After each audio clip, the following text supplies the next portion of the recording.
바라봄으로 소유하는 믿음, 바라봄으로 소유하는 복이라고 하는 제목으로 오늘도 다음 주까지도 같은 본문을 가지고 다른 말씀으로 함께 은혜를 나누고자 합니다. 우리 인생에 있어서 슬픈 일들이 종종 몇 가지가 있죠. 그 중에 하나가 이별이 아닌가 생각이 되어집니다. 이별. 사람으로 하여금 슬프게 만듭니다. 가는 사람도 슬프고 보내는 사람도 슬프고 이별은 슬픈 것 같습니다. 인생에는 물론 반대적인 개념의 만남도 있지요.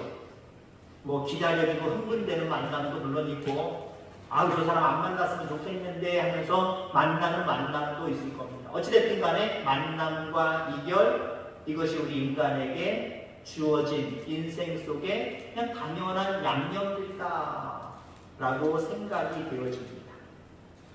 자, 그리스도인들은 떠나는 것 다 압니다.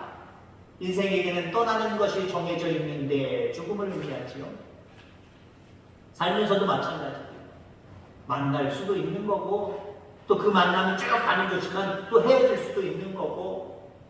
근데 우리 그리스도인들은요, 어차피 헤어질까라고 한다고 한다면 주저함이 없어야 하고 잘 가야 되고 잘 떠나보내야 됩니다. 어쩌면 이별 연습이라고 할 수 있지요. 이별 연습을 잘해야 됩니다. 나한테 누군가가 나에게 계속 떠나는 일이 없었으면 좋겠어. 그건 내 욕심이에요. 인생 살다 보면 죽음이라는 것을 통해서는 반드시 우리는 헤어지게 되어 있고 이별을 하게 되어 있고요. 죽지 않더라도 같이 쭉 같이 살 것 같은데 좀 헤어져서 나중에 만나거나 다시는 못 만날 그런 사람들도 있다는 거죠. 그래서 그리스도인들의 모습은 이것이 하나님 어차피 우리 인생 가운데 정해주신 일이라고 한다면 너무 우리가 안 슬프면 또 그렇습니다만은 슬픔에 이별의 슬픔에 너무 오래 충격받고 타격을 입으면 안 된다라고 하는 거죠.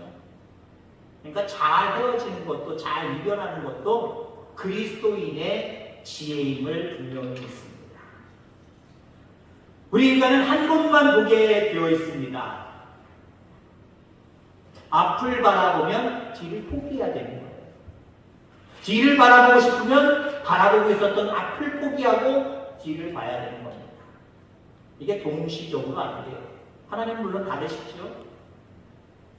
동서남북 사방팔방 시대와 상황을 초월하셔서 다 보고 계시다. 그래서 우리 인간은 안 그래요. 내 시선이 머무르는 그것만 봅니다. 그것만. 한쪽은 포기해야 된다는 거예요. 우리는 과거로부터 눈을 떼어서 미래를 바라봐야 됩니다. 자꾸 과거만 쳐다보고 그때 좋았는데 좋았는데 미래가 밝지 못한 거죠. 때는 과감하게 잘 가. 아쉽지만 잘 가. 서운하지만 잘 가. 앞으로 어떤 일들이 벌어질 것인가. 기대하면서 미래를 바라봐요. 부정적인 것을 바라보는 것이 아니라 긍정적인 것을 우리는 날마다 바라보며 살아가야 될 줄 믿습니다. 창세기 12장부터 13장 그 이후까지 한마디로 오늘 본문을 포함해서 이별 연습하는 장면입니다. 하나님이 아브라함에게 너는 본토 친척 아버지 집과 헤어져. 나중에는 아버지도 모시고 갔거든요. 아버지 죽음으로 인해서 헤어졌고요. 데려갔던 조카 롯과도 재산 문제로 서로 헤어지게 되어 있고 계속 12장서부터 바라보면요, 아브라함이 헤어지는 연습을 하고 있어요. 자꾸 자기 것들 떠나는 일들이 발생하고 있는 모습을 보게 됩니다. 그 속에서 아브라함이 어떤 행동을 취하고 있는가, 이 말씀을 통해서 우리 은혜 받기를 주의 이름으로 축원합니다. 그리고 우리가 어떤 걸 바라본다라고 하는 것이 어떤 의미인지 오늘 여러분들 그것에 대해서 깊이 생각해 볼 수 있는 귀한 은혜의 시간 되기를 주의 이름으로 축원합니다. 본토 친척 아비집을 떠나 12장 초반절의 말씀이죠. 그 말은 뭐예요? 아버지와도 이별하라는 거예요. 모두와도 이별하라는 거예요. 다 이별하라는 거예요. 다 이별하라는 거예요. 자기 혼자 가려는 겁니다. 근데 여러분들, 아브라함이 어떻게 갔어요? 아버지 모시고 갔어요. 조카 롯, 자기가 키워왔던 조카 롯도 데리고 갔어요. 본토 친척 아비집을 떠난 것 같지만 가만히 냉정하게 바라보니까 완벽하게 순종하지 않았어요. 여러분, 우리의 순종이 정말 노력함으로 각별하게 완벽한 순종이 되기를 주의 이름으로 축원합니다. 아이, 뭐 이것도 순종이지 마. 그러면 순교신청 넘어가려고 하는 거 하나님 싫어하세요. 본토 친척 아비집을 떠나. 아버지, 나 하나님께 계시받았어요. 죄송하지만 그 하나님의 말씀에 순종하기 위해서 아버지랑 헤어져야 돼요. 큰 조 올리고 빠이빠이 해야겠죠. 불쌍한 조카 내가 키워야 되지만 하나님 다 떠나보내래요. 거기 떠나렵니다. 이별하려는 얘기예요. 이별하고 가야 되지 않겠습니까? 근데 아브라함은 아마 생각했을 거예요. 야, 하나님이 12장에 나에게 본토 친척 아비집을 떠나서 내가 지시할 땅으로 가라 했으니까 나는 순종하는 거야. 지금 그래서 지금 가고 있잖아. 나는 순종하는 거야. 근데 여러분들, 좀 이따 계속해서 말씀을 보겠습니다만은 아브라함의 순종은 하나님이 기뻐하시는 온전한 순종이 아니었어요. 요나라고 하는 인물을 여러분들 아실 겁니다. 하나님 니느웨로 가서 그들에게 멸망을 선포하고 회개하라고 해라. 그럼 회복시켜준다고 얘기해라. 근데 여러분들, 요나가 어떻게 생각했습니까? 원수의 족속들인데 내가 그들 잘 되는 꼴을 내가 어떻게 봐? 난 거기로 안 갈래! 배 타고 다시스로 가잖아요. 그러면서 아마 요나는 그렇게 생각했을 거예요. 복음을 들고 나는 지금 전도하러 간다. 복음을 전하러 간다. 이것도 하나님 앞에 영광이 되는 일이지. 전도하는 일이 하나님 앞에 얼마나 귀한 일인데 나 지금 전도하러 가요. 순종하고 있어요. 근데 하나님 어떻게 생각하셨을까요? 그건 온전한 순종이 아니었어요. 풍랑만 나게 하시잖아요. 우리의 순종이 온전한 순종이 되어지기를 주의 이름으로 축원합니다. 하나님은 아브라함에게 아비, 친척과도 헤어지는 결단을 요구하셨지만 아브라함은 온전하게 순종하지 아니하고 갈대아 우르를 떠날 때에 아버지를 모시고 갔어요. 그리고 가다가 하란에서 오래 머물렀거든요. 왜 머물렀을까요? 아직도 결단이 안 서기 때문이에요. 결국 하란에서 떠나서 하나님이 지시할 땅으로 가게 되는, 이제 하나님 순종하는 그 모습으로 더 연결되는 부분이 뭐냐면 아브라함의 아버지가 데라였거든요. 데라가 죽음으로 말미암아 결국 하란에서 떠날 수 있게 되었어요. 갈대아 우르에서 떠났지만 온전한 순종이 아니라 아버지와 조카를 데리고 나왔고 계속해서 가야 되는데 자꾸 아버지랑 조카가 걸리니까 하란에서 오래 머물렀는데 하나님이 너 안 되겠다. 온전히 순종하지 않는 거 보니까 여기서 내가 이별시켜줄게. 아버지의 생명을 데리고 가셨어요. 아버지가 죽은 다음에 결국 이 아브라함은 그 하란에서 떠나서 마침내 하나님이 지시할 땅으로 가게 되는 모습들을 바라보게 됩니다.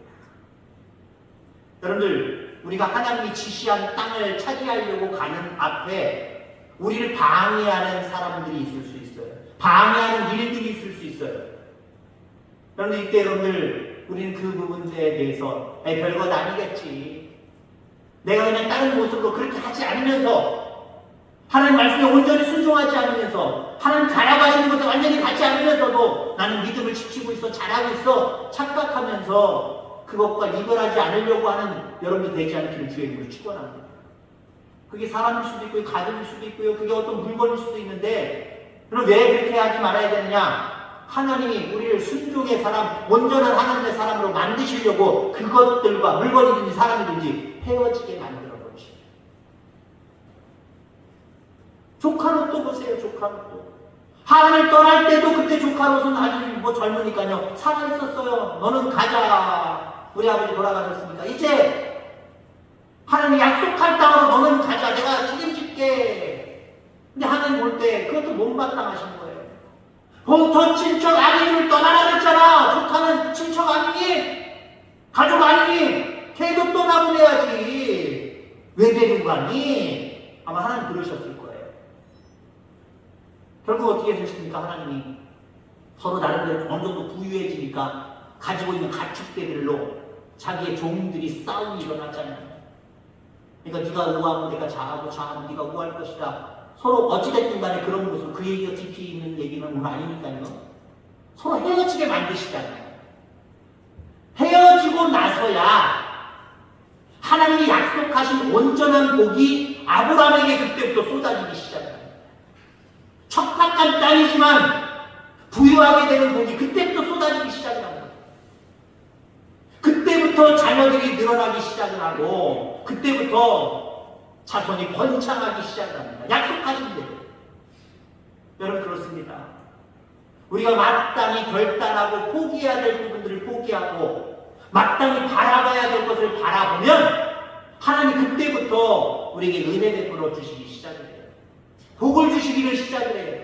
근데 우리가 복도 바라보지만 어느 한쪽도 포기하지 못해서 그것들을 바라보면서 살아갈 때 점점 저기에 대한 생각을 잊어버리고 하나님이라고 하는 머무름의 땅에서 우리는 우왕좌왕을 이러지도 못하고 저러지도 못하고 안주하는 삶을 살게 될 것입니다. 하나는 인간이 하나님의 뜻에 순종하지 못하고 이러지도 못하고 저러지도 못하고 머물러 있었던 순종하지 못했던 그런 땅입니다. 오늘 우리들에게도 그런 땅이 있을 수 있어요. 그런 순간들이 있을 수 있습니다. 결단할 수 있길 바랍니다. 그리고 오늘 하나님 뭐라고 말씀하셨어요? 아브라함에게 그 땅을 주시기 위해서 사방을 바라보라, 동서남북을 바라보라 라고 말씀하시는 그런 모습들을 바라보게 됩니다. 왜 눈을 들어 동서남북을 바라보라고 명하셨을까요? 바라보는 것을 얻을 수 있기 때문에 그렇습니다. 이걸 바라보면 이걸 얻을 수 있는 거고요. 저걸 바라보면 저걸 얻을 수도 있지만 이것이 하나님이 바라보는 것과 인간이 자기 욕심으로 바라보는 것이라고 한다면 이거는 바라보면 하나님께서 마땅히 우리가 얻을 수 있게 해주시고요. 내가 바라는 것이면 내 것이 될 수도 있지만 안 될 수도 있고 화가 될 수도 있다는 거예요. 그게 어디서 나옵니까? 이후에 조카 롯이 아브라함이 양보하니까 자기가 좋은 땅을 먼저 선택을 하잖아요.